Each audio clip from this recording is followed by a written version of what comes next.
ሁል ጊዜ የዓለም የሆኑ ነገሮች ጊዜያዊ ስለሆኑ ስንመካባቸው እንደ ትራስ ይሸሹናል። ይትርሱ ተቀበለን አንዳንድ ጊዜ እንግዶችን ተቀበልን ብለው መላእክትን እስኪቀበሉ ድረስ ወይም ሥላሴን እስኪቀበሉ ድረስ ደርሰዋል ይላል። አንዳንዴ በደንብ ማየት ያለብን የምናያቸውን ነገሮችን ማየት አለብን። የማን ነው የት ጋር ነው ያለ ነው እሱንም ማሰብ አለብን። ጾሙን ጀምረን 5ኛው ቀን ደርሰናል። ከዚህ በኋላ የቀረን ጥቂት ነው። እንግዲህ በዚህ ሱባኤ ውስጥ የምንጠቀምበት ያድርግልን። ለወቅቱን በተመለከተ ከሚነበቡት ምንባባት መካከል ዮሐንስ ወንጌላዊው መልእክቱ ላይ ከጻፋቸው ነው የምንነሳው። አንደኛ ዮሐንስ ምዕራፍ 5 ከቁጥር 1 እስከ 19 ያለ ኃይለ ቃል አለ። እዛ ላይ ካሉት ውስጥ አንዱን ጥቂቱን ነገር ለማየት ነው። መንፈሳዊ ጥባቆት ወይም ጠበቃን በእግዚአብሔር የመጠበቅ ሚስጥር በሚል የተወሰነች ሐሳብ ለማንሳት እሞክራለሁ፣ ጊዜውም ስለሚገፋል። መንፈሳዊ ጥበቃ የሥጋ ጥበቃ ብቻ ሳይሆን መንፈሳዊያን፣ እኛ የሥጋ ክምችት ብቻ አይደለንም። ኦርቶዶክሳውያን ነፍስ የሚባል ማንነት አለን፣ መንፈስ አለን። ስለዚህ በዚህ ውስጥ መንፈሳዊ ብቃት እንዲኖረንና ወደ እግዚአብሔር እንድንቀርብ የሚያደርገን ልዩ ደግሞ በእኛ ውስጥ ያለ እግዚአብሔር የፈጠረን ፍጡር አንድ ስለሆንን መንፈሳዊ ጥበቃን በእግዚአብሔር የመጠበቅ ሚስጥርን ለማየት እንሞክራለን። አንደኛ ዮሐንስ ምዕራፍ 5 ከቁጥር 18 ላይ ቅዱስ ዮሐንስ እንዲህ ይለናል፣ ከእግዚአብሔር የተወለደ ሁሉ ኃጢአትን እንዳያደርግ እናውቃለን። ነገር ግን ከእግዚአብሔር የተወለደው ራሱን ይጠብቃል፣ እኩይም አይነካውም ይላል። ከኔ ጋር ናቸው? ከእግዚአብሔር የሚወለድ እኩይ አይደርስበትም፣ ራሱን የሚጠብቃል ነው የሚለው። እኛ ነፃነታችን አይገፋም።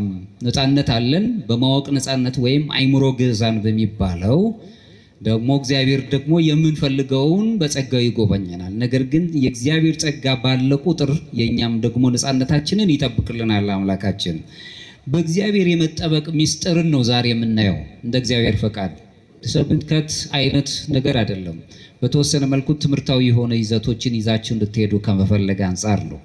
በእያንዳንዱ ሰው ልብ ውስጥ ሁሉም ማንኛውም እንዲጠበቅ የሚፈልገው ነገር አለ። ከለላን ማግኘት ይፈልጋል። የሰው ልጅ በስጋ ድካም ስለሚሰማው ከለላን ይፈልጋል፣ ጥባቆትን ይፈልጋል። ስለዚህ ከምኞት የራቀ ነገሮችን ሁልጊዜ በምኞት ውስጥ መኖር፣ ምኞት ከዓላማ ጋር የተያያዘ መኖር አለበት። አሁን ዓላማ የሌለው ነገር ከሆነ ግን ዝርው ነው የሚሆነው። አንዳንድ ጊዜ ከአደጋ፣ ከህመም፣ ከድህነት፣ ከግፍ እርግጠኛ ባልሆንባቸው ነገሮች ሁሉ ጥባቆት እንፈልጋለን። ከሞት ጥበቃን እንፈልጋለን። ከሞት ነፃ እንድንሆን እንፈልጋለን። እንዲሁ በዚህ አይነት መልኩ ሁልጊዜ የምንቃትተው ነገር አለ። በየት በኩል ነው የኛ ጠባቂ ያለው ብለን እናስባለን። በዚሁ መልኩ እንግዲህ የምንተማመንበት ነገር እንፈልጋለን። በዚሁ መልኩ የምንደገፈው ነገር እንፈልጋለን። ዓለምን ስንደገፍ ምናልባት በያዝነው እውቀት ይሆናል የምንተማመነው፣ ወይም ባለን ብዕለ ጸጋ ሊሆን ይችላል፣ ገንዘብ ማለት ነው። በእጃችን ላይ በሚኖር ነገር ሊሆን ይችላል የምንመካው፣ ወይም ደግሞ ወጣቶች ከሆነን በጉልበት ሊሆን ይችላል፣ ወይም በዘመድ አዝማድ ሊሆን ይችላል። ነገር ግን መንፈሳዊ ጥባት፣ መንፈሳዊ ጸጋው ግን ከሱ ይለያል። ስለዚህም ሁልጊዜ የዓለም የሆኑ ነገሮች ጊዜያዊ ስለሆኑ ስንመካባቸው እንደ ትራስ ይሸሹናል። ይትርሱ ተቀበለን አንዳንድ ጊዜ እንግዶችን ተቀበልን ብለው መላእክትን እስኪቀበሉ ድረስ ወይም ሥላሴን እስኪቀበሉ ድረስ ደርሰዋል ይላል። አንዳንዴ በደንብ ማየት ያለብን የምናያቸውን ነገሮችን ማየት አለብን። የማን ነው የት ጋር ነው ያለ ነው እሱንም ማሰብ አለብን።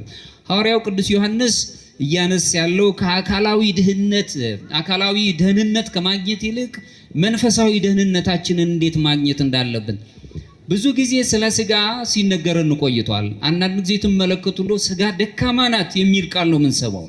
ስጋ ግን ሲፈጠር ቅዱስ ነው። ደካማ የምናደርገው በኃጢአት ውስጥ ስንኖር ነው።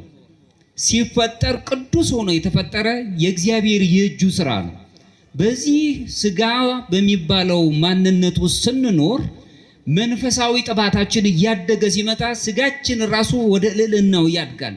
ውበቱ የደመቀ ይሆናል። እግዚአብሔርን ወደ መምሰል የሚያድግበት ይመጣል። አንደኛ ዮሐንስ ምዕራፍ 5 ከቁጥር 19 ላይ እንዲህ ይለናል፣ እኛ ከእግዚአብሔር ስለተወለድን ምንም የእግዚአብሔር ልጆች ስለሆንን ሁልጊዜ ትምክታችን አምላካችን ነው፣ በሱ ጥበቃ ውስጥ ነው የምንኖረው። እና ዮሐንስ ምን ይላል ከቁጥር 19 ላይ እኛ ከእግዚአብሔር እንደሆንን መላው ዓለም በእኩይ እንደተያዘ እናውቃለን ይላል። በክፋት የተያዘ ዓለም ውስጥ ነው የምንኖረው። ስለዚህ ስጋችን ይሰቃያል፣ መንፈሳዊ የሆነ ጦርነት ይኖርብናል፣ ውስጣዊ ጦርነቶች ይከሰታሉ። በዚህ መልኩ በጣም እንሰቃያለን። ስለዚህ ሁለት የሆኑ እውነታዎችን በዓለም እናስተናግዳለን። አንደኛው ስጋዊ የሆነ ጊዜያዊ የሆነ ትምክትን የሚያመጣ አግኝተነው የማንደሰትበት፣ ለጊዜው ለጥቂት የተደሰትን ይመስለናል፣ በኋላ ጊዜ ግን የሚበተን ነው። ሁለተኛው ግን በዓለም የምናየው በጣም የሚያቆስለን የሚያደማን አይሙራዊ ወይም ዕውቀትን ብቻ ሊለግሰን ይችላል፣ ግን ከጥበብ ጋር ግንኙነት የለውም። በእኩይ የሆነ በክፋት የተሞላ ስለሆነ በዓለም ውስጥ ያለው ምንጊዜም ሲያሰቃየን ነው የሚለው። ሁለተኛው ግን ከክርስቶስ የሆኑት ሁሉ ሌላ ማንነት አላቸው። ከእግዚአብሔር ጋር ስንኖር ልዩ ማንነት ይኖራል። ያ ደግሞ እኛ የእግዚአብሔር ነን፣ የሰዎች አይደለንም፣ ወይም ደግሞ የጎጥ አይደለንም፣ ወንዝ አይደለንም። እኛ ትመለከቱ እንደሆነ የሰዎች ልጆች አንትሙ ታቦቱ ለእግዚአብሔር፣ እናንተ የእግዚአብሔር ቤተ መቅደሶች ናችሁ ብሎ ካለን በኋላ ቅዱስ ጳውሎስ የእግዚአብሔር ቤተ መቅደሶች ናችሁ ብሎ በዋጋ የተገዛችሁ ያውም በደም ዋጋ የተገዛችሁ የራሳችሁ አይደላችሁም ይልና የግል ማንነታችንን ጥያቄ ውስጥ አስገብቶታል። አሁን በዓለም ላይ ትመለከቱ እንደሆነ የግል ማንነት ራሱን የቻለ ትርጉም ተሰጥቶት ያልተቀመጠበት ሆኖ ሳለ በወል ማንነት ነው ዓለም እየተሰቃየ ያለው። ከዛኛው ወንዝ ከዚህኛው ወንዝ አንተ የገሌ ወገን አንተ የገሌ ወገን እያለ ነው። የኔ ካልሆንክ የዛኛው ነህ በሚል ነው እየተሰቃየ። እኛ ግን የእግዚአብሔር ነን። የእግዚአብሔር የሆኑ ሰዎች መተማመኛቸው እግዚአብሔር ነው። በስጋቸው ስቃይ የለባቸው። ምንም በስጋ እንኳን በኑሯቸው የሚመሰቃቀሉ ቢጎሰቋቆሉ ሁልጊዜ እግዚአብሔር ከነሱ ጋር ስላለ ግን በስጋው የሚደርስባቸው ጉስቁልና ብዙም አያሰቅቃቸውም። የነፍስ ነገር አላቸው። ስለዚህ ክርስቲያን የእምነት መሰረቱ እኔ የእግዚአብሔር ነኝ ብሎ መናገር ነው። እኔ እግዚአብሔር ነኝ። ስለዚህ መንፈሳዊ ጥበቃ ማለት ክርስቲያን መከራን፣ ፈተና፣ ስደት፣ ህመም ወይም ሞት በጭራሽ አይደርስበትም ማለት አይደለም። እነዚህ የግድ አዳም ከመውደቅ ጋር አብሮ እየመጣ በዚህ ሂደት ውስጥ የሚገጥሙን ነገሮች ናቸው። እንታመማለን፣ እንሰቃያለን፣ አግኝቶ ማጣት ይገጥመናል። በብዙ ነገሮች ውስጥ አግኝተን የነበርን ልናጣ እንችላለን። በሞት ውስጥ እንኖራለን። ዳግመኛ ሞት ላለመሞት ብቻ ነው። ስለዚህ በእግዚአብሔር ጥላ ውስጥ መኖር መንፈሳዊ ጥበቃ ማለት ከነዚህ ማምለጥ ማለት ሳይሆን ቅዱሳኑ ራሳቸው በመከራ ውስጥ ነበሩ። ሐዋርያት ሲፈተኑ አይተናል፣ ተምረናል። ሰማዕታት መከራን ተቀብለዋል። በቤተ ክርስቲያን ውስጥ የምንማረው እሱን ነው። እንደገናም ደግሞ አምላካችን ኢየሱስ ክርስቶስ ራሱ መከራችንን ተካፍሎልናል። በሱ ቁስልም ተፈውሰናል። እኛ የደዌያችንን ጠቅላላ እሱ እንደውም ደመግቡ አልነበረም ነው የሚለው። በመስቀል ላይ ሆኖ ደሙን ሲያፈስ እኛ ደመግቡ ለማድረግ የነፍስ ውበት እንዲሰጠን እሱ ደመግቡ አልነበረም ነው የሚለው። መከራ ተቀብሎልናል። በመከራ ውስጥ አልፏል። የኛን መከራ ተቀብሏል፣ ተሸክሟል። ሞታችንን ሞቶ ገሎልናል፣ ወደ ትንሣኤም አቅርቦናል። ከሱ ጋርም ከፍ ከፍ አድርጎናል። ጎርጎርዮስ የተባለው ታላቁ አባት ሲናገር በአብዛኛው ያልተዋሃደውን አላሳረገውም ነው የሚለው። ስለወደደን ከፍ ከፍ አደረገን። እኛ ዝቅታን ስንመርጥ እሱ ከፍታውን ሰጠን። በአብ ቀኝ በአባቱ ቀኝም ስጋችንን ለብሶ አስቀመጠን። አዳም ከኛ እንደ አንድ ሆነ የሚለውን ምስጢር እንዲፈጸም አደረገ። ስለዚህ ጥበቃችን መንፈሳዊ ጥበቃ ማለት ከመከራ የምንወጣበት ብቻ ሳይሆን እግዚአብሔርን ወደ መምሰል የምንቀርብበት ነው ማለት ነው። ስለሆነ መለኮታዊ ጥበቃ ማለት ከዚህ እጅግ የጠለቀ ነገር እንደሆነ መረዳት አለብን። በምን አይነት መልኩ ነው? እግዚአብሔር ሁል ጊዜ ከማዕበሉ ሊጠብቀን የሚችል ነው። ለምሳሌ ያህል ሊቀ ሐዋርያት ቅዱስ ጴጥሮስ አምላካችን ኢየሱስ ክርስቶስ በእግረ ሥጋ በባህር ላይ ሲራመድ አይቶ ልክ እንደ ሕፃናት እኔም ሄድ ዘንድ እንዳንተ እንራመድ ዘንድ ፍቀዳል። ያን ጊዜ ጴጥሮስ በባህሩ ላይ መራመድ ጀመረ፣ ፈቀደለት አምላክ። ያኔ ልቡ ሲጠራጠር ወደ ባህሩ ይሰርግ ጀመረ። ጴጥሮስ መውደቅ እንደወደቀ መነሳት የሚችል ስለሆነ ወዲያውኑ ረድኤትህን ላክና አድነኝ አለው። ማዕበሉን ራሱ የጴጥሮስ በባህሩ ላይ ብቻ አይደለም፣ ተፈጥሯዊው ማዕበሉ የራሱ ባህሪ ራሱ ተናውጦበት ነበር። አንዴም እግዚአብሔርን ሲያም ሌላም ጊዜ ሲጠራጠር እንመለከታለን። ታሪኩ የሚነግረን ይህንን ነው ቅዱስ ጴጥሮስ። ነገር ግን ወድቆ መነሳትም ይችላል። ወዲያውኑ አምላክም ለምን ትጠራጠራለህ ብሎ ከማዕበሉ አነሳው። ልክ እንደ ቅዱስ ጴጥሮስ እኛንም በብዙ የሥጋ ውጥረት ውስጥ ማዕበል ውስጥ ነው ያለነው። ዓለም በራሷ ስቃይ የምታመጣ ማዕበል ነው ያላት፣ ብዙ መጎድ አለባት። ከዚህ የሚያወጣን አምላክ የእግዚአብሔር ሰዎች ስንሆን ነው፣ የእግዚአብሔር ልጆች ነን ማለት ስንጀምር ነው። መንፈሳዊ ጥበቃ ልዩ የሆነ ምስጢር አለው። በመጨረሻም በክርስቶስ መኖርና የባህሪ ሕይወት ተካፋዮች መሆን በግሪክኛው ቴዎሲስ ተብሎ ይጠራል፣ ወይም ሱታፌ አምላክ ማግኘት ማለት ነው። ይህ ማለት አማልክት ዘበጸጋ መሆን እንጂ አምላክ መሆን ማለት አይደለም። ታናናሽ አማልክት ትባላላችሁ ብሎ እንዳለው የእግዚአብሔር ሰዎች ስንሆን ወደ ሶስተኛው ማዕረግ ላይ ስንደርስ የመጀመሪያው ማዕረጋችን ንጽሐ ሥጋ ነው። ሁለተኛው ንጽሐ ነፍስ ነው። ንጽሐ ልቦና ላይ ስንደርስ ይህንን ማዕረግ እናገኛለን። እግዚአብሔርን ወደ መምሰል እንቀርባለን። ትልቁ ምስጢር ይሄ ነው። ከእግዚአብሔር ልጅነት መንፈሳዊ ጥበቃን መሰረት መረዳት እንችላለን። ቅዱስ ዮሐንስ በዚህ በምዕራፍ 5 ላይ የመጀመሪያው መልእክቱ ምዕራፍ 5 ላይ ከቁጥር 1 ሲጀምር የጀመረበት ኢየሱስ ክርስቶስ እንደሆነ የሚያምን ሁሉ ከእግዚአብሔር ተወልዷል ነው የሚለው። አምላካችን ኢየሱስ ክርስቶስ አምላክ ንጉሥ፣ ሁሉን በእርሱ የተገኘ በቃሉ ሁሉ ነገር እንደተገኘ የሚያምን ሁሉ ከእግዚአብሔር ተወልዷል፣ ከእግዚአብሔር ነው፣ ሱታፌ አምላክ የሚያገኝበት ነው ብሎ ይነጀምና በኢየሱስ ክርስቶስ የሚያምን ክርስቶስ ባዘዘው ማለት ነው።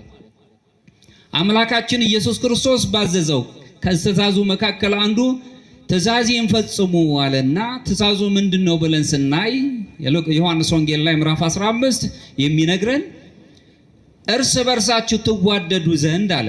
የእርስ በርስ መዋደድ ደግሞ ጥጉ ዳራው ምንድነው ብለን ስናስብ የራሱን ሕይወት አሳልፎ ከመስጠት የበለጠ ምን ፍቅር አለ ነው የሚለው። ይህን ብዙ ጊዜ ሰምተነዋል። ዓለም ግን በተአምር ስለኛ አይሞትልንም። እኛን ገሎ ጠሎን ያልፈናል። እግዚአብሔር ግን ስለኛ አሳልፎ ሰጠ። በመስቀል ላይ ሆኖም ሞታችንን ገሎልን በትንሣኤው ገለጠን። የትንሣኤ ባለቤቶች እንድንሆን አደረገን። እሱን የምናይበት ነው። ሐዋርያው እዚህ ላይ የሚጀምረው መልእክቱን ገናም ከቁጥር 1 ላይ ምዕራፍ 5 ከቁጥር 1 ላይ ሲጀምር የሚጀምረው ከመንፈሳዊ ውጊያ ወይም ተጋድሎ ነው የሚነሳው እንጂ የሚጀምረው ከአዲስ ልደት አይደለም። እንዲሁም ይሄ ደግሞ በጣም በነገረ መለኮት ትምህርት ውስጥ በጣም አስፈላጊ የሆነ ትምህርት ነው። መንፈሳዊ ጥበቃ ያለንን ግንዛቤ አብዛኛውን ጊዜ ከሰይጣን ስራዎች፣ ከፍርሃት፣ በአደጋ ከምንጀምራቸው ነገሮች ሁሉ በቀላሉ በጨለማ ልንዋጥ የምንችልባቸውን ነገሮች ሁሉ እንመለከታለን። ቅዱስ ዮሐንስ ግን ሲጀምር ከክርስቶስ ነው። በክርስቶስ የሚያምን ወልድ አምላክ የባህሪ አምላክ ነው ብሎ የሚያምን ስለኛ ሞቷል፣ ደሙንም አስሶልናል፣ ሕይወትም ሰጥቶናል፣ የትንሣኤ ባለቤት አድርጎናል ብሎ የሚያምን ሰው ሁሉ ነው የሚጀምረው። ከዚህ ከስጋዊ ወጥመድ አይደለም የሚጀምረው። የክርስቲያን የመጀመሪያው እውነታ ጥቃት ደረሰብኝ በሚል አይደለም የሚጀምረው። ሞትኩኝ፣ መከራ ደረሰብኝ አይደለም። ይሄማ ማይቀር ነው በዓለም ላይ እስካለን ድረስ። ይልቁንም የእግዚአብሔር ልጅነትን አግኝቻለሁ ብለን ስንጀምር የኛ የመንፈሳዊ ሕይወታችን ጉዞውን እየጀመርን እንኖራለን። የክርስትና ማንነት እዚህ ላይ ነው የሚለወጠው። ክርስቲያኖች ከዚህ አንጻር ሐዋርያን አበው የሚሰጡት ምስክርነት አላቸው። ቅዱስ አትናቴዎስ በ4ኛ ክፍለ ዘመን የተነሳው ትልቅ አባት ሲናገር ምን ይላል? መንፈስ ቅዱስን መቀበል እንድንችልና የአምላክን መለኮታዊ ባህሪን ተካፋይ እንድንሆን ቃሉም ሥጋ ሆነ ነው የሚለን። ከኔ ጋር ናቸው? ቃሉም ሥጋ ሆነ፣ ሰው ነው የሆነው አምላካችን። መላእክቱን አይደለም የሚሆነው፣ እኛን ሆነ። እኛ እሱን እንድንመስል በክፋት ውስጥ የነበረው የዓለም ጣጣን ትተን እሱን መስለን ዓለምን እንደወደደው ዓለምን ወዶ በተለይ በዓለም የተገለጸው አዳምን ፈልጎት ባይፈልጎም እንኳን አዳም እሱ ፈልጎ መጥቶ እኛን ሆነ እሱን እንድንመስል ራሱ ቅዱስ አትናቴዎስ ለአርዮስና ለተከታዮቹ የሚሆን ትምህርትን በሰጠበት ቃላቱ ላይ የምንገልጸው ይሄንን ነው። ቅዱስ አትናቴዎስ በዘመነ ስጋዊ በኩል የተገኘውን የድህነት ምስጢርን አብራርቶ በጻፈበት ድርሳን ውስጥ በእግዚአብሔር የተፈጠረ ነገር ግን በኃጢአት የቆሰለ የሰው ልጅ ሰው በሆነ ቃል በኩል ወደ ነበረው ክብር እንደሚያመጣ ያስረዳናል። አሁን የወደቀው አዳም ባለመታዘዝ ምክንያት የወደቀው አዳም ወዲያው አምላካችን ወደ ነበረበት ክብሩ ለመመለስ እሱ ዝቅ ብሎ ተገኘ። ራሱን ዝቅ አደረገ።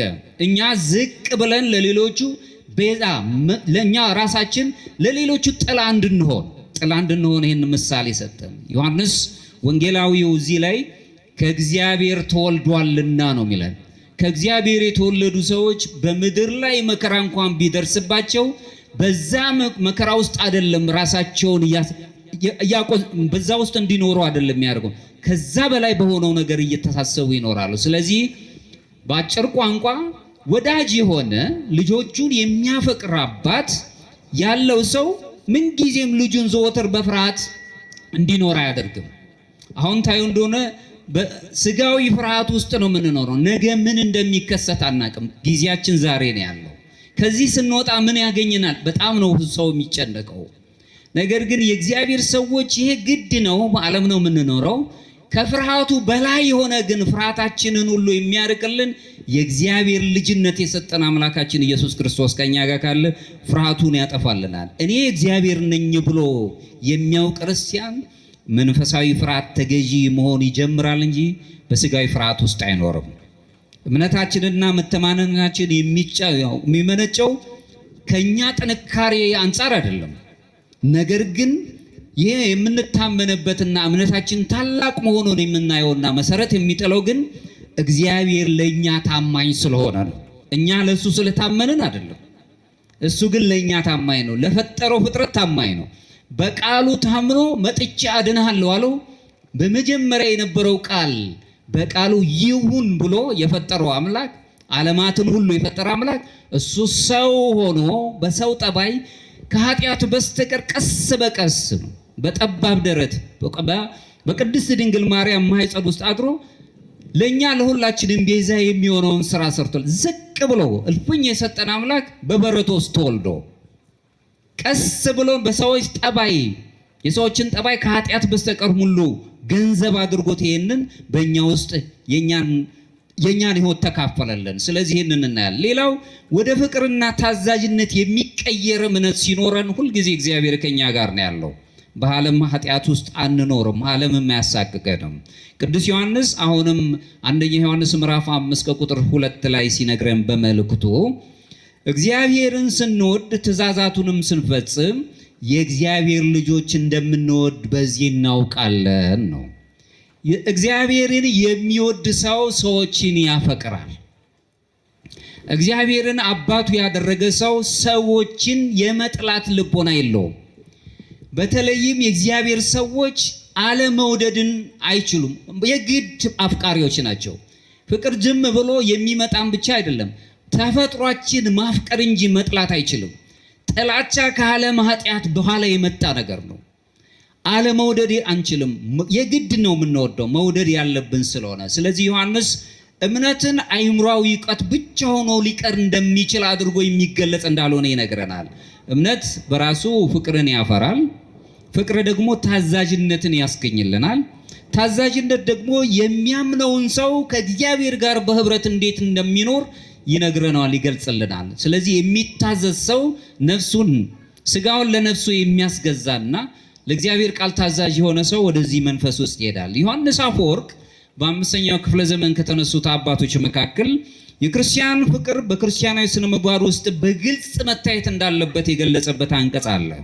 ስለ ክርስቶስ ትምህርት ማብራሪያም ሲሰጥም ለእግዚአብሔር ትእዛዝ መታዘዝ የእውነተኛ ደቀ መዝሙርነት ተግባር መገለጫ መሆኑን ያስረዳናል። ለእግዚአብሔር ቃል ሰዎችን ውደዱ ነው እንጂ ጥሉ፣ ጠላቶቻችሁን ሳይቀር ውደዱ ነው ያለን። የግድ ነው፣ አለመውደድ አንችልም። የግድ መውደድ አለብን። ያኛው ሰውዬ እስኪወደኝ ድረስ አለም ቢጠላኝ መውደድ አለብኝ። ይሄ እንግዲህ በጣም የክርስትናው ጥግ የሆነው ከባዱ የፍቅር ምልክት ተብሎ ይገለጻል። እሱን የምናይበት ነው። ክርስቶስ በምድረ በዳም እንደተፈተነ በዮሐንስ ወንጌል ምዕራፍ 4 ላይ እንረዳለን። ጌታ ለሰው ልጅ ዲያብሎስን በምን ነገር እንዳይታዘዙት ያስተማረበትን ቅዱስ ዮሐንስ አፈወርቅ ወንጌሉን በተረጎመበት አንቀጹ ላይ እኛ ኃጢአትን ሁሉ እነዚህን ሶስቱን ኃጢአትን ነው ድል እንዳደረገልን ለአጋንንት መገዛት እንደሌለብንና ለዓለም ቁሳዊ ነገሮች መገዛት እንደሌለብን እኛ እግዚአብሔር ሰዎች ነን ብለን እንድናስብ ያዘዘበት ያስተማረበት ቃል ላይ እናያለን። ክርስቲያን እግዚአብሔርን ይጠብቀኛል፣ ስለዚህ ቸልተኛ ሆኜ መኖር አለብኝ ብለን ማሰብ የለብንም። እግዚአብሔር ይጠብቀናል። ነገር ግን ደግሞ የኛም ነፃነት አለ፣ የኛም ስራ አለ። መውጣት መውረድ ምን ይሉታል? ሲነርጂ ይሉታል፣ ወይም ግንኙነት። የእግዚአብሔር ጸጋ ስጦታና የኛ ደግሞ መጾም፣ መጸለይ፣ መስገድ፣ ወደ እግዚአብሔር መቅረብና በቤተ ክርስቲያን ምስጢራት ውስጥ ተሳታፊ መሆን ሁለቱ ሲገናኙ ነው የእግዚአብሔር ልጅነታችን ጎልቶ የሚታየው። እሱን ማየት አለብን። መንፈሳዊ ጥበቃ ለመንፈሳዊ ቸልነት የተሰጠ ፈቃድም አይደለም። እግዚአብሔር ይጠብቀናል ብለን ምንተው እግዚአብሔር ይጠብቀናል። የማያንቀላፋ ነው፣ ትጉዝ እየነውም ነው የሚለው። የማያንቀላፋ ነው፣ ፍጥረታቱን ሁሉ የሚመግብ ነው። ነገር ግን እኛም ደግሞ የራሳችንን ስራ መስራት አለብን። እግዚአብሔር ጸጋ ይጠብቀናል። ነገር ግን ጸጋችንን ወይም ይሄ ጸጋው ነፃነታችንን አይጋፋም። ልትድን ትወዳለህ ብሎ ነው የሚጠይቀን። መዳንን እየፈለገ እያወቀው ልትድን የእኛን ነፃነትንም ይጠብቃል። ሌላው ዓለም የሚያሸንፈው ዓለም ሊሸነፍ የሚችለው በእምነታችን ነው። ለዚህም ነው ዮሐንስ አሁንም ወንጌላዊው በመልእክቱ ላይ ምዕራፍ 5 ቁጥር 4 ላይ ከእግዚአብሔር የተወለደ ሁሉ ዓለምን ያሸንፋልና ዓለምንም የሚያሸንፈው እምነታችን ነው የሚለው። ጉልበታችን አይደለም። ከኔ ጋር ናቸው? ቅዱሳኑ ደጋጎቹ አባቶች በእምነታቸው ነው ዓለምን ይህ ማለት ግን በዓለም ውስጥ ያለውን ስቃይ ይቆማል ማለት አይደለም። በዛ ውስጥ ማለፍ ግድ ነው የሚለው ሐዋርያት። በዚሁ ሐዋርያው አገላለጹ ክርስቲያን ከዓለም ያመልጣል ማለት አይደለም። ከዓለም ጣጣዎች ያመልጣል ሳይሆን ክርስቲያን ዓለምን ያሸንፋል በእግዚአብሔር ልጅነቱ። እሱን የምንይዝበት ነው። ክርስቲያን በዓለም ውስጥ ይኖራል። ነገር ግን የወደቀው ዓለምን እሴት የልቡ ጌታ አድርጎ እንዲኖር አይፈቅድለትም። ዓለም እንደፈለገው ቁሳዊው ዓለም የሚነግረናል፣ በሱ እንዲኖር አይፈቅድለትም። ዝናቡም እየዘነበ ስለሆነ ፈጠን ብዬ ትምህርቴን ለማየት ሞክራለሁ። ሌላው ዓለምን የምናሸንፈው በእምነታችን ነው ካልን ቅዱስ ኢሬኔስ የተባለው ደሊዮ ሲናገር ምን ይላል? ከዚህ በሁለተኛው ክፍለ ዘመን ላይ የነበረ የቤተ ክርስቲያን ታላቅ አባት ምን ይላል? የእግዚአብሔር ክብር ሕያው ሰው ነው፣ የሰው ሕይወት ደግሞ እግዚአብሔርን በማየት ላይ የተመሰረተ ነው ይላል። ከኔ ጋር ናችሁ? የእግዚአብሔር ክብሩ ሕያው በሆን ነው በእኛ ሰዎች ላይ ነው የሚገለጸው። እንደገና መልሶ ኢሬኔስ ሲናገር ቅዱስ ኢሬኔስ ሲያነሳ የሰው ሕይወት ደግሞ እግዚአብሔርን በማየት ላይ የተመሰረተ ነው። እግዚአብሔርን ወደ ማየት ስንቀርብ በዚች ዓለም ላይ ስላሉት ስለ ፍርሃት፣ ስለ ጭንቀት ነገር አንረበሽም። ስለምንሰማቸው ነገሮች አያስጨንቁንም። ኢሬኔስ ሲናገር ምንድነው እዚህ ላይ የሚለው?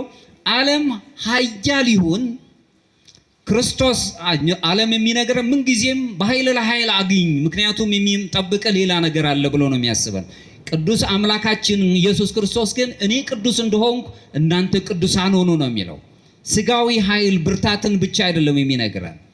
ዓለም ብዙ ጊዜ ሀብት ሰብስብ ነው የሚነግረን። ክርስቶስ ደግሞ አስቀድማችሁ የእግዚአብሔርን መንግስት ፈልጉ ነው የሚነግረን። ይህ መንፈሳዊውን ነገር ነው ያለን። ዓለም በንብረትህ ላይ ራስን ጠብቅ፣ በንብረት ላይ ንብረት ይኑርህ፣ የሌሎች መጠቀሚያ እንዳትሆን ብሎ በድህነት ላይ ያሉትን ሰዎች በግፍ እንድንኖርባቸው ሲመክረን፣ በመለኮታዊ ክርስቶስ ግን በመለኮታዊ እርዳታ ውስጥ እንዴት መጠበቅና መመካት እንዳለብን ይነግረናል። ተመልከቱ፣ ከመካከላችን ብዙ ወገኖቻችን ኑሯቸው የተመሰቃቀለ ነው። አንዱ ትልቅ ነው የሚኖረው፣ አንደኛው ታናሽ ነው የሚኖረው። በእግዚአብሔር መንግስት ግን ሁሉም ባለጸጋ ሆኖ ነው የተፈጠረው። በዓለም ላይ አንዱ ትንሽ አንዱ ትልቅ ሆኖ የመኖሩን ሚስጥር የስነ ምናልባት የራሱን የቻለ የኢኮኖሚስቶች ከሚያስቀምጡት አንዱ የስርዓት መፈራረቅ ምክንያትና የስርዓት መዛባት ምክንያት ሰዎችን ታናሽና ታላቅ አድርጓቸዋል ብሎ ነው የሚያስቀምጠው። ድህነትን ከሚያነጻው ጁሊዮስ ዳሳንታኖ የተባለው የግን ምሁር ምን ይላል? በዓለም ላይ ታናሽና ታላቅ የማድረጉ ሚስጥር ግን የስርዓት መፈራረቅ ብቻ አይደለም፣ በዓለም ላይ ፍቅር ስለጠፋች ነው። ምክንያቱም ሁለት ያለው አንዱን ይስጥ የሚለው ትርጉም ስላልተገባ ነው ወይም ስለተዛባ ነው። ስለዚህ በዚህ ምክንያት አንዱ ትንሽ አንዱ ትልቅ ነው። መቼም ያገኘ ማጣቱ አይቀርም። በዚህ አይነት መልኩ ነው ብሎ ነው የሚያስረዳን። እውነተኛ ድላችን የምናገኘው በእምነታችን ነው። የሚያምን ሰው ወኩን መሀይምነ እስከ ለሞት እስከ ሕቅታ ድረስ መታመን መቻል ከቻል እግዚአብሔር ከኛ ጋር ይሆናል። ከቁጥር 5 ላይ ራሱ ክርስቶስ አምላካችን ለክርስቲያኖች ድላችን ሆኖ ነው የተገለጸው። ኢየሱስ የእግዚአብሔር ልጅ እንደሆነ ከሚያምን በቀር ዓለምን የሚያሸንፍ ማንም የለም። ከኔ ጋር ናችሁ? በእምነታችን ዓለምን እናሸንፋለን። እንደገና ወረድ ብሎ የሁላችንም የክርስቲያኖች ድል ደግሞ አምላካችን ኢየሱስ ክርስቶስ ነው። ኢየሱስ የእግዚአብሔር ልጅ እንደሆነ ከሚያምን በቀር ዓለምን የሚያሸንፍ የለም። ከቁጥር 5 ላይ የድላችን ምንጭ አምላካችን ኢየሱስ ክርስቶስ ነው። የክርስቲያን ድል አእምሮአዊ ወይም ስነ ልቦናዊ የራስ መተማመን አይደለም። ውስጣዊ ሰላምን የምናገኝበት በግሪክኛው ራሱ ሄዚኪያ የሚባል አለ። ሄዚኪያ ማለት ውስጣዊ ሰላምን ማግኘት ነው። የአእምሮ መረጋጋት፣ የልብ ጸጥታን ይዞ መገኘት ማለት ነው። ይልቁንም በክርስቶስ ድል በማግኘት ውስጥ ተካፋዮች እንድንሆን አሁን የእግዚአብሔር ልጅነታችንን በእውነት ነው መናገር ያለብን። ለዚህም ነው እንግዲህ አሁንም በዚያው አይነት መልኩ ቅዱስ አትናቴዎስ ሲናገር ምን ይላል? ምስጢረ ሥጋዌን በጻፈበት አንቀጹ ላይ ከሁሉ በላይ የሆነው ቃሉ ይላል የአምላካችን ኢየሱስ ክርስቶስ ቃል ቤተ መቅደሱና አካላዊ መሳሪያው የሆነውን ሥጋውን ስለ ሁሉ ሕይወት ለውጥ አድርጎ ባቀረበ ጊዜ በሞቱ የማዳን ስራውን ፈጸመ ይላል። እሱ ቃል የነበረው በእኛ ላይ አድሮ ሥጋን ከለበሰ በኋላ በዚህ በለበሰው ሥጋ እሱ ስለኛ ብሎም ቤዛነቱን ፈጽሞ ወደ ሰማያዊው ነገር እንድናስብ አደረገን። በተጨማሪ በአጋንንት ላይ ኃይልን፣ ስልጣን ሰጠን። የዓለም ጣጣዎችን ሁሉ እንድንረግጥ አደረገን። ክርስቶስ አሸናፊ ስለሆነ የአሸናፊ ልጆች ነን እኛ። የሚያሳዝኑ የሚያስለቅሱ ነገሮች ብዙ ሰምተናል። በዓለም ላይ ብዙ ኦርቶዶክሳውያን እየተሰቃዩ ነው ያሉት። አሸናፊያችን አምላካችን ኢየሱስ ክርስቶስ ብዙ መከራ እንዳደረሱበት እናንተም በስሜ መከራ ይደርሱባቸዋል እንዳለን ሁሉ እኔ ኃያል ነኝ ከምንል ይልቅ ኃይላችን እግዚአብሔር አሸናፊያችን አምላካችን ኢየሱስ ክርስቶስ በሱ ስንተማመን ኃይልን እናገኛለን። ከእግዚአብሔር የተወለደ ራሱን ይጠብቃል። ድል ማግኘት ብቻ ሳይሆን ከእግዚአብሔር የተወለዱ ሰዎች ራሳቸውን ይጠብቃሉ። ከቁጥር 18 ላይ አንደኛ ዮሐንስ ምዕራፍ 5 ከቁጥር 18 ላይ የምናነበው ይሄን ነው። ከእግዚአብሔር የተወለደ ሁሉ ኃጢአትን እንዳያደርግ እናውቃለን። ነገር ግን ከእግዚአብሔር የተወለደው ራሱን ይጠብቃል፣ እኩይም አይነካውም ነው የሚለው። ራስን የመቆጣጠርና የመግዛት ኃይልን ተሰጥቶናል። ከመንፈስ ፍሬዎች መካከል ራስን መግዛት ነው አንዱ። ይሄንን ኃይል ተሰጥቶናል። በዚህ ውስጥ እንድንኖር ነው የሚለው ዮሐንስ አፈወርቅ። እዚሁ ላይ ምን ይላል? ስለ ክርስቶስ መፈተን በገለጸበት አንቀጹ ላይ ወደዚያ ሊያመራውና ከዲያብሎስ ጋር ሊታገል ይገሰግሳል። ራሱ አምላካችን ስለኛ አዳምን ከገነት ያስወጣውን ድል ያደርግልን የድል ባለቤት የሆነው አምላካችን ኢየሱስ ክርስቶስ አሁንም ወደ ተራራው ወደ የጾሙ ስፍራ ላይ ወደዛ ይገሰግሳል። ድል ያደርገው ድል የሚያደርግልን አምላካችን አሸናፊው ኢየሱስ ክርስቶስ ነው። እሱን ስናገኝ ነው። ዮሐንስ አፈወርቅ አሁንም መልሶ ምን ይላል? ፈታኝ ራሱ ፈተና አማኙን ከማንኛውም ብረት ይልቅ ጠንካራና የበለጠ አድርጎ ይጠብቀዋል ነው የሚለው። ፈተና የግድ ነው፣ የማይቀር ነው። ግን በፈተና ውስጥ የሚያሳልፈን ደግሞ ፈተናውን እንዳቅማችን እንድንፈተን የሚያደርገን ሁሉን የሚያሸንፍልን አምላክ አለ። ስለዚህ ራሳችንን መጠበቅ ስንጀምር የእግዚአብሔር ልጅነታችንን እየጠበቀን ስንሄድ ጸጋውን እናገኛለን ማለት ነው። እኩይም ያሸንፈዋል። በዚሁ እንደው ለማጠቃለል ያህል መለኮታዊ ጥበቃ ማለት ከመከራ ነፃ መሆን ማለት አይደለም። አሁን ካለንበት ነፃ ሆኖ መገኘት ማለት አይደለም። ወንጌሉ የሚነግረን እምነት ካላችሁ አሰቃቂ ነገር ይደርስባችኋል። ይሄንንም ዮሐንስ ወንጌል ምዕራፍ 16 ከቁጥር 33 ላይ በዓለም ሳላችሁ መከራ አለባችሁ፣ ነገር ግን አይዟችሁ እኔ ዓለምን አሸንፌዋለሁና ነው የሚለው። ብዙ የጎደለባችሁ ቤታችሁ ብዙ የጎደለ ነገር ይኖራል። በጤና ምክንያት የሚሰቃይ ወገን አለን። ወገን በማጣት ምክንያት የሚሰቃያለን። ድምፅ የሚያሰማው ዳቦ የዕለት ዳቦን ማግኘት ያልቻለ ብዙ ወገን አለን። ይህ ሁሉ ግን ያልፋል፣ ይጠቀለልና ያልፋል። ነገር ግን በዓለም ሳላችሁ መከራ አለባችሁ። ለዚህ ቅዱስ አግናጢዮስ ወይም ኢግናቲየስ የተባለው ሰማዕት ወይም ምጥው ለአንበሳ ተብሎ በቤተ ክርስቲያን የሚታወቀው በመጀመሪያው ክፍለ ዘመን አካባቢ የነበረው አባት ምን ይላል? ከሮም ጭፍሮች ወስደውት የሮም ነገስታት ጭፍሮች ወስደውት ከአንጾኪያ ወደ ሮም ከወሰዱት በኋላ የሮም ክርስቲያኖች በአግናጢዮስ በእጃቸው በሮም ጭፍሮች እጅ እንደወደቀ ሲያውቁ እጅ መሻ መማለጃ ሰጥተው ሊያስመልጡት ወደዱ። አግናጢዮስ ቅዱስ አግናጢዮስ ይህንን ሰማ። ለነሱም ደብዳቤ ጻፈላቸው። ምን አለ? ያለ ጊዜው ምሕረት አታድርጉልኝ አላቸው። ከኔ ጋር ናቸው?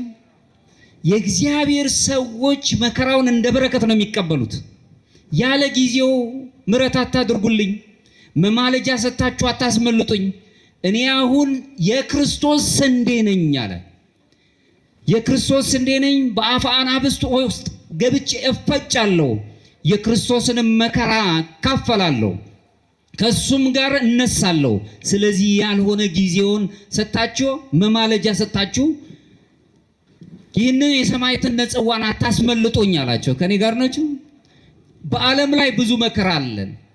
ሰማዕታት ሞትን የሚያዩት እንደ በረከት ነው። መከራን እንደ በረከት ነው የሚያዩት። በበረከቱ ውስጥ አልፈው እንዴት ነው አምላካቸው ከእነሱ ጋር ስላለ በበረከት ይጎበኛሉ።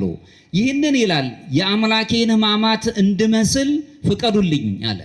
ሮሜ መልእክትን በሮም ላሉት ክርስቲያኖች በጻፈው መልእክት ላይ 6ኛው አንቀጽ ላይ የአምላኬን ሕማማት እንድመስል ፍቀዱልኝ፣ መማለጃ ሰጥታችሁ አታስመልጡኝ አላቸው። ስለ እግዚአብሔርን ለመምሰል ግድ ፈተናዎች አይቀሩ፣ መከራዎች አሉብን። ከዚሁ ጋር በመጀመሪያው ክፍለ ዘመን ከነበረው አባት ቅዱስ ፖሊካርፕ የቅዱስ ዮሐንስ ወንጌላዊው ተማሪ የነበረ እሱ 86 ዓመት ሲሞላው አሁንም በሮም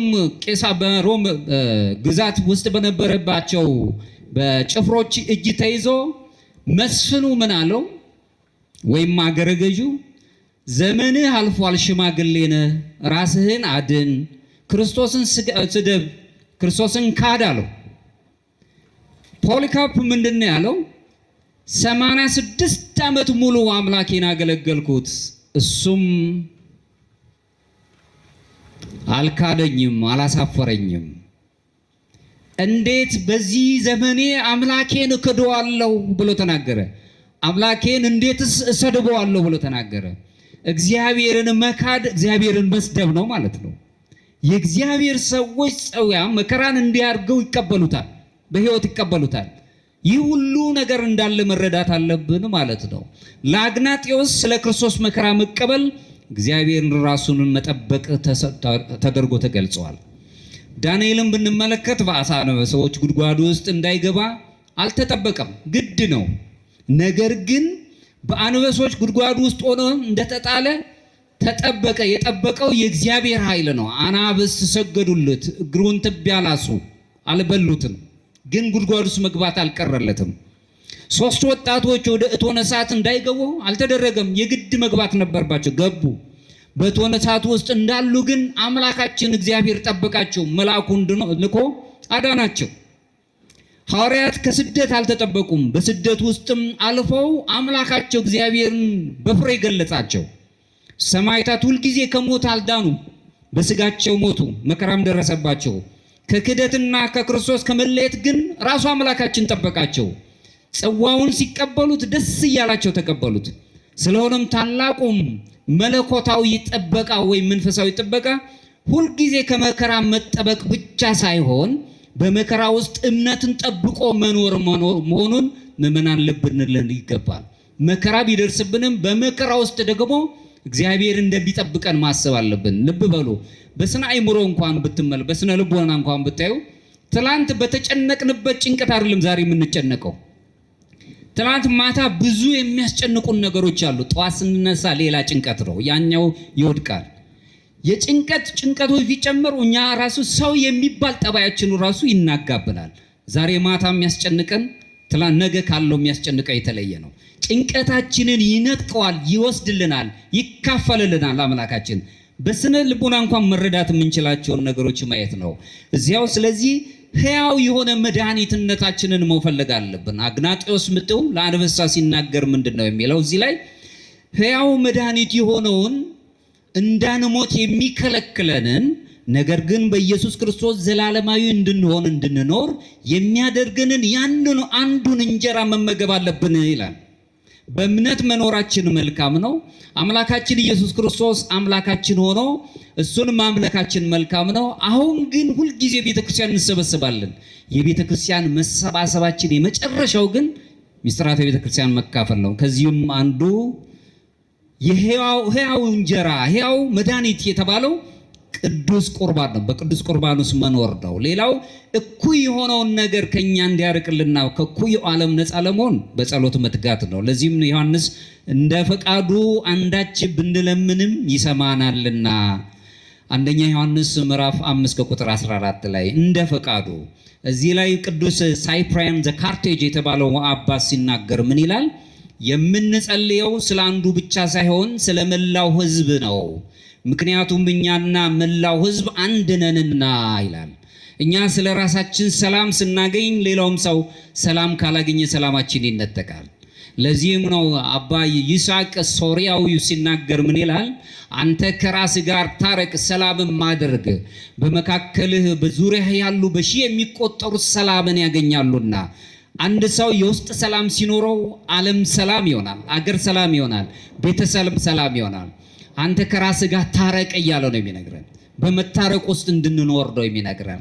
ስለዚህም ነው እንግዲህ በጸሎታችን ውስጥ መትጋት እንዳለብን። አሁንም ቅዱስ ሳይፕሪያን ሲናገር ምን ይላል?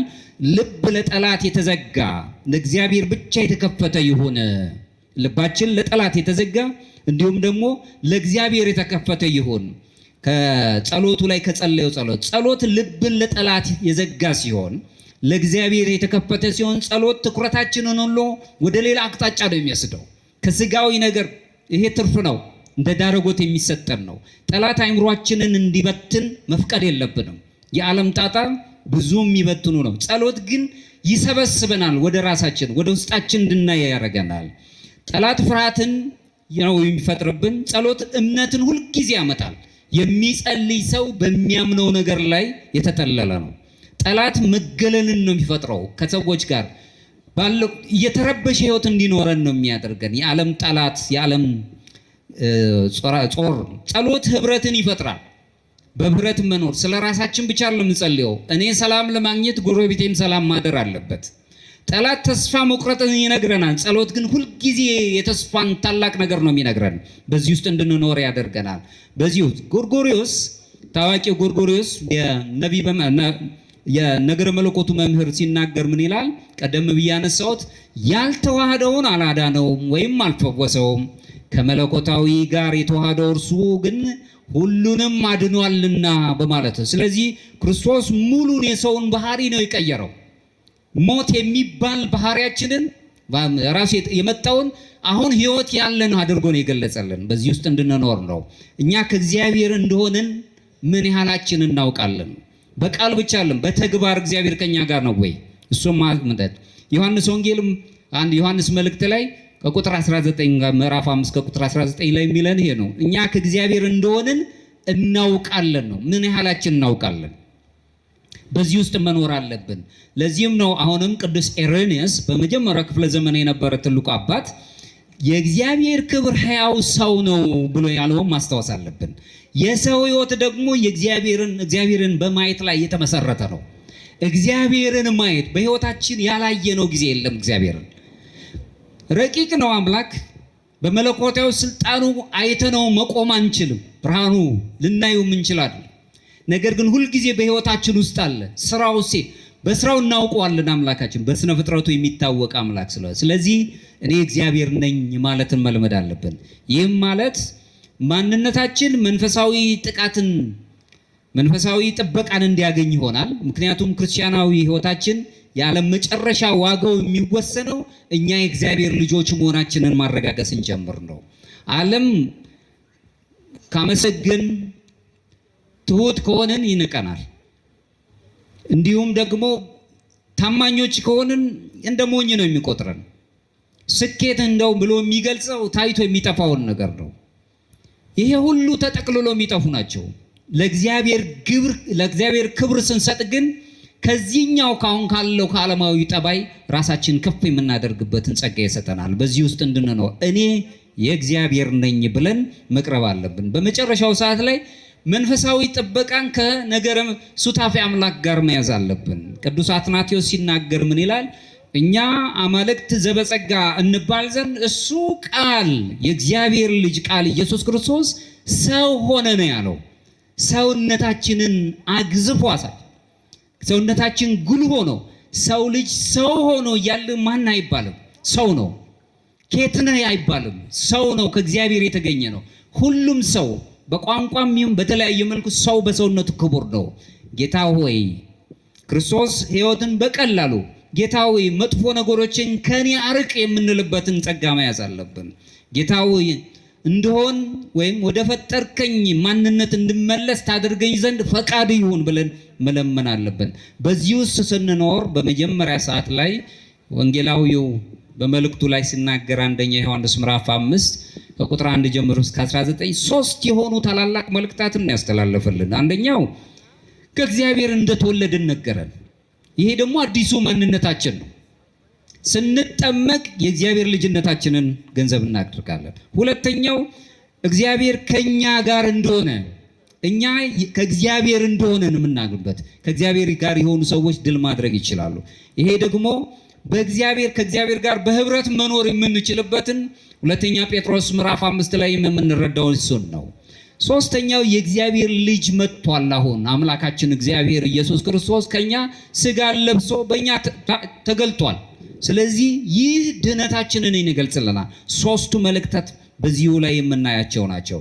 አግናጢዮስ ምትውላ አንበሳ ሲናገር ቁርባንን የህይወት መድኃኒትን ያለው ሱታፌ አምላክ የምናገኝበት አንዱ ስርዓተ ሚስጥር አንዱ ቅዱስ ቁርባን ነው። ሳይፕሪያን የተናገረው ቅዱስ ሳይፕሪያን የተናገረው ምንድነው? ምንጊዜም የምንጸልየው ለኛ ብቻ ሳይሆን ለዓለምም ነው። ለበደሉንም ሁሉ ነው የምንጸልየው፣ ለወደዱን ብቻ አይደለም። ሬኔሳውንም የሰው ልጅ እውነተኛ ህይወት የሚያገኘው እግዚአብሔርን በማየት ውስጥ ስንኖር ነው ብለው ነው የሚያስቀምጠው። ስለዚህ መንፈሳዊ ፍርሃት በእምነት በንስሐ በጸሎት በቤተ ክርስቲያን እና ስርዓተ ቁርባን ህብረቱ ውስጥ በፍቅርና በትጋት በንቃት ክርስቶስን መምሰልን መኖር ስንጀምር እኛ የእግዚአብሔር ነን።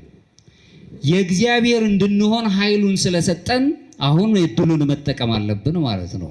አምላካችን እግዚአብሔር ያስተማረን እሱ ስለሆነ እሱ የራሱ አድርጎን ከሚያስጨንቅ ነገር ሁሉ ነፃ አድርጎን አገራችንን ኢትዮጵያንም በጣም ከምታለቅስበት ሰላም ካጣችበት ነገር ሁሉ ነፃ አድርጎ ሰላሟን እንዲሰጠን ለእያንዳንዳችንም ደግሞ ውስጣዊ ሰላምን እንዲያድለን ቅዱስ ፈቃዱ ይሆንልን።